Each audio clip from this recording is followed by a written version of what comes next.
সবাইকে নমস্কার। আজকে যে আলোচনাটা আমরা শুনতে যাচ্ছি বা দেখতে যাচ্ছি, আমরা তো সব সময় হে কৃষ্ণ হরে কৃষ্ণ হরে রাম, হে ভগবান শুধু কৃষ্ণকেই বলে থাকি। আসলে তার বাইরেও যে আমাদের কাছে ভগবানের সমতুল্য ভগবান আছে বা মনে করা উচিত, ভগবান রূপে তাদেরকে দেখা উচিত, আমরা সেটা জানি না, বুঝি না এবং করি না। আজকে আমরা এমন একজন ব্যক্তির এই তথ্যটা শুনলে সত্যই আপনার চোখ খুলে যাবে।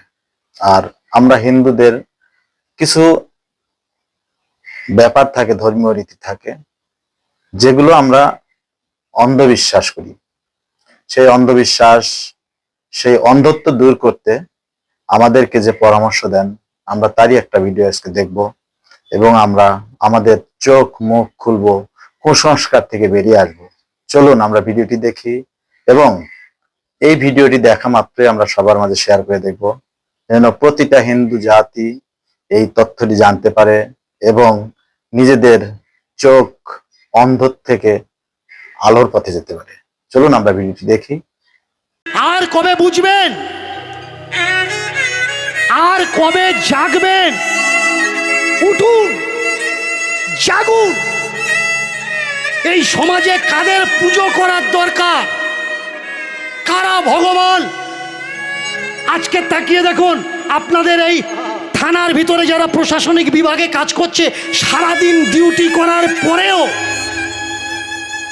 ছেলেগুলো মেয়েগুলো আজকের আপনাদের সুষ্ঠুভাবে কীর্তন শোনানোর জন্যে না খেয়ে সারাদিন জেগে থাকার পরেও বাড়িতে না গিয়ে আপনাদের কাছে চলে এসছে। কেন? যাতে আপনাদের কোনো অসুবিধা না হয়। কারা ভগবান? যারা আমাদেরকে সুখে রাখতে চাচ্ছে, নিজে কষ্ট পেয়ে, তারাই ভগবান। 0 ডিগ্রির নিচে কখনো ভেবে দেখেছেন আমরা যাতে শান্তিতে ঘুমাতে পারবো, তার জন্যে বরফের মধ্যে আমাদের দেশের সৈনিকগুলো বন্দুক নিয়ে রাত জেগে ডিউটির পর ডিউটি করে যাচ্ছে, আমরা যাতে শান্তিতে ঘুমাতে পারি।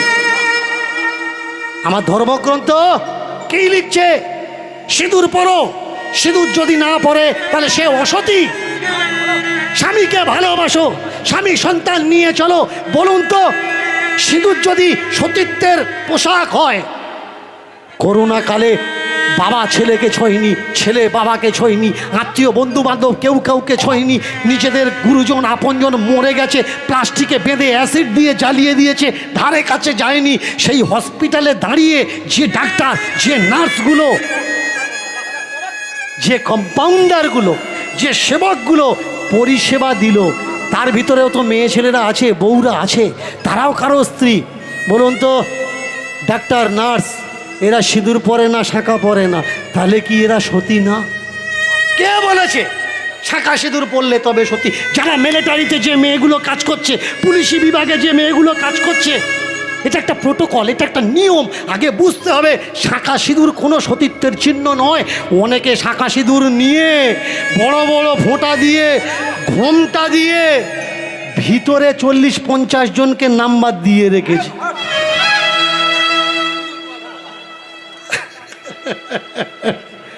এরম বলবো তো? মামা তুমি আমাদের ভরসা, আমি ভাগনা, তোমরা মামা। তোমরা শক্তি দেবে তবে আমি শক্তি পাবো, না হলে পাবো না।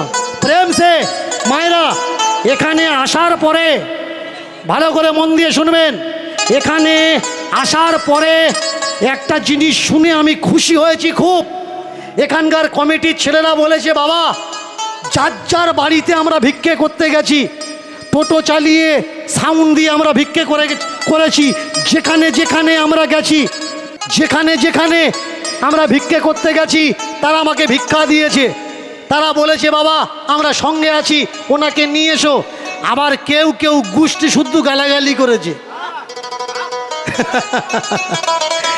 যারা আপনারা এসছেন দূর থেকে, আমি চাইবো এই ছেলেগুলো আপনাদের ভিতরে যাচ্ছে, আপনারা যে যেমন পারবেন কীর্তন জগৎ থেকে প্রণামী নেওয়া প্রণামী দেওয়া আমি উঠিয়ে দিয়েছি, কীর্তন করি আমরা একটা টাকা নিয়ে একটা রফা করে, তারপরে আমাদের দিতে আসে অনেক মানুষ, আমরা প্রতিবাদ করি আমাদের দেবেন না, কমিটিকে দেবেন। কারণ কমিটিকে দিলে, কমিটির থাকলে তবে আমরা পাবো, আর কমিটি যদি মজবুত না হয় তাহলে আমরা কিন্তু পাবো না। এর জন্য কমিটির থেকে ছেলেমেয়েরা আপনাদের ভিতরেই আছে, আপনারা মনোযোগ সহকারে কীর্তন শুনুন, আর যে যেমনভাবে পারবেন তেমনভাবে এদেরকে সহযোগিতা করুন। প্রেম সে মায়েরা উলুধ্বনি। জানেন 1 মাস থেকে 13 দিনের নিয়মটা কে করেছে? আর কেউ নয়। সমগ্র ভারতবর্ষে এত বড় বড় পণ্ডিত ছিল, কিন্তু আপনার এই কুলপি থানার অন্তর্গত শ্রীমন্ত নস্কর বিশ্ববিখ্যাত একজন তথ্য পণ্ডিত, তথ্যবেতা পণ্ডিত। তিনি হাজারো তথ্য টোলে টোলে রেখে পণ্ডিতদের পরাস্ত করে এই 1 মাস থেকে 13 দিনে নিয়ে এসছেন। একটা ভেদাভেদ 12 দিন আর 13 দিন। ব্রাহ্মণরা বলে উঠল দুটো সমাজ এক করলে হবে না, একদিনের ডিফারেন্স অন্তত রাখুন। সেই দিন টোলের আখাড়াতে বসে শ্রীমন্ত নস্কর ভবিষ্যবাণী করে গেছিলেন, আজকের আমি থেকে 13 দিনে সাক্ষাৎ করছি, আমার পরে আরেকজন এই বাংলায় আসবে, যে 13 দিন তো দূরের কথা, সাধ্যই রাখবে না, সাধ্য সিস্টেমটা তুলে দেবে। শ্রীমন্ত নস্করের পরে আবার কে এসছে? দীনকৃষ্ণ ঠাকুর। আপনার বাবা, আপনার মা, আপনি শ্রাদ্ধ করবেন কি করবেন না 13 দিনে, 12 দিনে, 1 মাসে, ওটা আপনার ব্যক্তিগত ব্যাপার। কিন্তু আমার সংবিধান আমাকে রাইট দেয়, বৈজ্ঞানিক টেম্পারামেন্ট এনকারেজ করা, সায়েন্টিফিক টেম্পারামেন্ট এনকারেজ করা, আমার ফ্রিডম রাইট, স্পিরিচুয়াল রাইট, আমার সংবিধান আমাকে অধিকার দেয়। সেই অধিকারের দায়রায় থেকে আমি আমার সমাজকে অন্ধকার কলুষিত মুক্ত করার জন্য কথাগুলো আপনাদের দরবারে তুলে ধরছি। বলুন তো, যে মানুষটা মারা গেছে খায় কে? আত্মা খায় না শরীর খায়? খায় শরীর। যে মানুষটা মারা গেল ও তো সেই দিন বা তার পরের দিন শ্মশানে গেলে শরীরটা পুড়ে ছাই হয়ে গেল। তাহলে খাচ্ছে কে? আপনার বাবা খাচ্ছে না আর কেউ খাচ্ছে? আগে বোঝা লাগবে। বাবার নামে জুতো চপ্পল খড়ম দিলে হায়, খোঁজ নিয়ে দেখেছ ওগুলো তোমার বাবা পরে নাকি অন্যের বাবা পরে ঘরে? তাই বাবার নামে খাটগদি দিলে বিছানা, খোঁজ নিয়ে দেখেছ তোমার বাবা ওতে শুচ্ছে নাকি শুচ্ছে না? যে নিয়ে গেল তোমার বাবার শোবার তরে, খোঁজ নিয়ে দেখবে ওরা বিক্রি করে দেয় শুধু কম পয়সার বলে। এখন তো আবার ব্রাহ্মণেরা মার্জনা করবেন, আমি কোনো কমিউনিটি, কোনো দল, কোনো সম্প্রদায়, কোনো মজাবকে ছোট করে কথা বলছি না। আমার সমাজে যেসব অসৎ ব্রাহ্মণ অসৎ নিয়মে সমাজকে ভুল রাস্তা দেখাচ্ছে, নিন্দার জন্যে নয়, শুধুমাত্র আমার সমাজের মানুষের চোখ খোলার জন্যে আমি কথাগুলো বলছি। মন দিয়ে শুনবেন। যা দেবে ব্রাহ্মণে তাই খাবে। স্বর্গে আপনার বাবা গোপনে মশারি দিচ্ছেন, স্বর্গে আপনার বাবা মশারিটা পাবে। কখনো কি ভেবে দেখেছেন স্বর্গে মশা কি করে হবে? মশারি কিসের জন্যে? এই আমার সঙ্গে চলুন না, আমার উত্তরাখণ্ডে আপনি যখন আলমোড়া পিথরাগড় যাবেন, আমার যে পিএসও আর কি, যে আমার সিকিউরিটি অফিসার, এ পোস্টিং ছিল কাশ্মীরের ওখানে, ছুটে এসে আমার কাছে, বাবা আমি আপনার দায়িত্ব নিচ্ছি, আমি আপনার কাছে আসছি। তো জিজ্ঞাসা করবেন যাদের পোস্টিং আছে ওখানে, পাহাড়ের দিকে, পর্বতের দিকে, হিমালয়ের দিকে, হিমালয়ে কোনো মশা নেই। জল জমলে মশা হবে, যেখানে জল জমে না সেখানে মশা কিসের? এবার বলুন, স্বর্গে বাবা মশা কামড়া নেবে না বলে মশা দিচ্ছেন, মশারি দিচ্ছেন। দুদিন বাদে মশারি উঠে যাবে। যারা বলছে মশারি দাও তারা দুদিন বাদে বলবে কয়েল দে, তা না হলে গুড নাইট তেল দে। কেন বলছি? আপনাদের এই দিক থেকে একজন সাধ্যের ফর্দ আমার কাছে পাঠিয়েছে, বলেছে বাবা খড়ম লেখেনি, বাটার জুতো লিখেছে। খড়ম লেখেছে, খড়ম লেখেনি, লিখেছে কি বাটার জুতো। আমাকে বললে বাবা এদের কি বলবো, দোষ ওদের। কোনো ব্রাহ্মণ বলেছে নাকি যে আমার ডেকে শ্রাদ্ধ করা? তোরা ডাকছিস কেন আর দিচ্ছিস কেন? বাটার জুতো শুধু নিচ্ছে না, তোদেরকে যে বেটে কচি করে দিচ্ছে, বুঝতে পারছিস? তুমি 1 মাস পরে নেড়া হয়ে ঘুরছো আর ভাবছো বাবা কোথায়? বাবা স্বর্গে চলে গেছে, পিণ্ডি কোথায় আছে? পিণ্ড কোথায় আছে?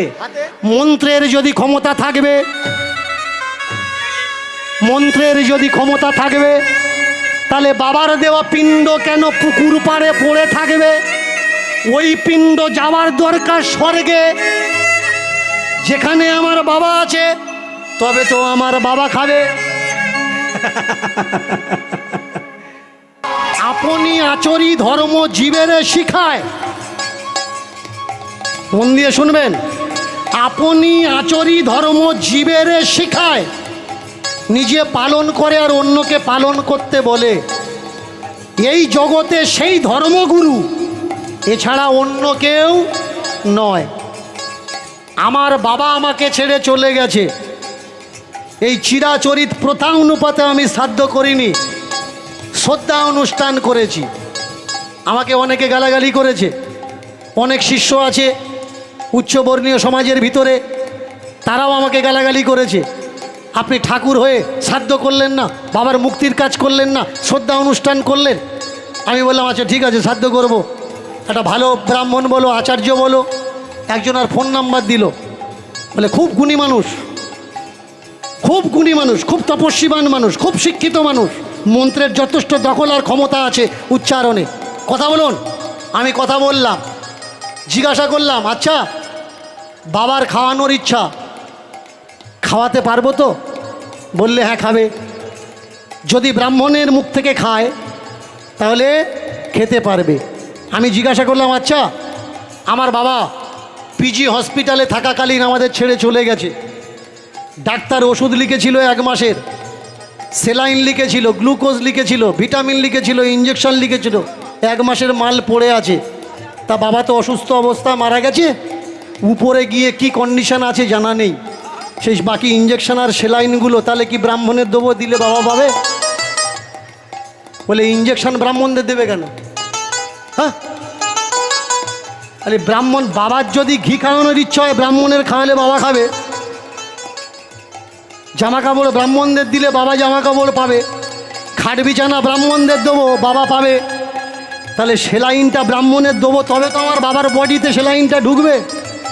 বলে বাবা তোর সঙ্গে কেউ পারবে না, তো সেলাইন ঢোকানোর দরকার নেই আর শ্রাদ্ধ করার।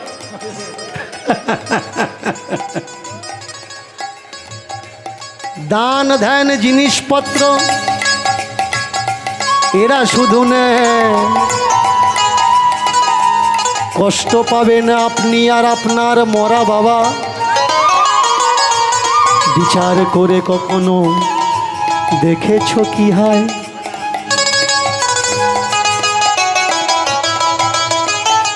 বলো তো ভাই, যে মানুষটা মারা গেছে সে যদি তোমার বাবা হয়, কখনো সে বেঁচে থাকতে কি চাইতো? না খেয়ে না দে এভাবে অনাহারে তুমি থাকো হয়। যারা গলায় কাঁচা নিচ্ছেন, আপনার বাবা মা যদি বেঁচে থাকতো আপনাকে বলতো খালি পায়ে ঘোর, মাটিতে খড় বিছিয়ে শো, মালসা জ্বালিয়ে খা? বলতো না, বলতো কি বাবা ভালো খাবি ভালো থাকবি। কষ্ট পাবি না, কাউকে কষ্ট দিবি না। তাহলে মরার পরে যে বিধি, যে নিয়ম, যে আচার, এগুলো কি? এগুলো ধান্দাবাজের ধান্দা, দোকানদারি ছাড়া আর কিন্তু কিচ্ছু না।